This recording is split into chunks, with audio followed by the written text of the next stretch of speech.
এই যে শোনো, নিউ ইয়ারে আমার একটা গিফট চাই তোমার থেকে। আর গিফটটা যেন দামি হয়, হ্যাঁ মানে খুব দামি, কয়েক লাখ টাকা। ওকে? কয়েক লাখ টাকা? কিন্তু অদ্রিতা, এত টাকা আমি একসাথে কখনো দেখিনি। তোমাকে এত দামি গিফট আমি কি করে দেব? এটা তো তোমার বিয়ে করার আগে ভাবা উচিত ছিল। একজন পুরুষ মানুষ হয় নিজের স্ত্রীর এইটুকু ইচ্ছা তুমি পূরণ করতে পারবে না?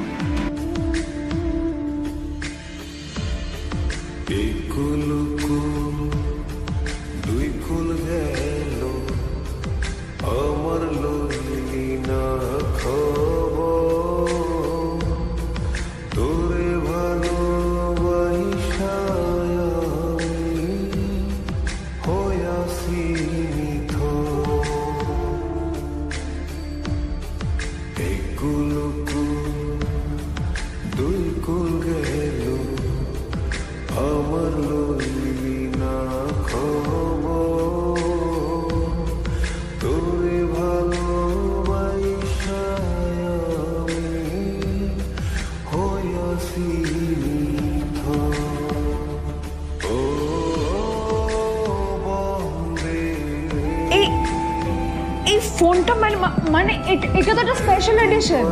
এটার দাম তো 3 কোটি টাকা। তুমি এটা পেলে কোথা থেকে? আসলে এটা অরিজিনাল নয়। আমি ওই ফোনটারই একটা কপি এনেছি।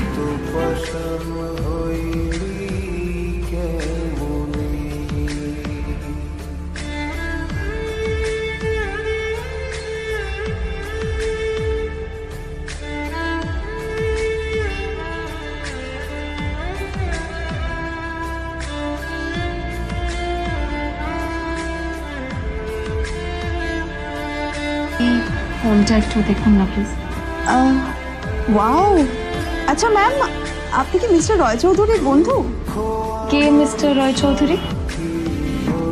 ও, আপনি কি ওই রয় চৌধুরী গ্রুপ অফ ইন্ডাস্ট্রিজের মালিকের কথা বলছেন? হ্যাঁ। না না, আমি ওনাকে চিনি না। আমি কেন, আমার মনে হয় কেউই ওনাকে চেনে না। বড় বড় মানুষেরাই ওনা দেখা পান না। আমিও কোনোদিন ওনাকে দেখিনি। কিন্তু সাডেনলি আপনি এই প্রশ্নটা করলেন কেন? অ্যাকচুয়ালি ম্যাম, আপনার হাতের এই ফোনটা আসলে এটা ফোনের স্পেশাল এডিশন। এই কাটিং, এই ডিজাইন, এই লোগো, এটা জাল করা ইজ নেক্সট টু ইম্পসিবল। আর গোটা ভারতে বিক্রি হওয়া এই ফোনের সেকেন্ড পিস এটা, যেটা মিস্টার রয় চৌধুরী কিনেছিলেন। সেজন্যই জিজ্ঞেস করছি ম্যাম, আপনি এই ফোনটা কোথা থেকে পেলেন?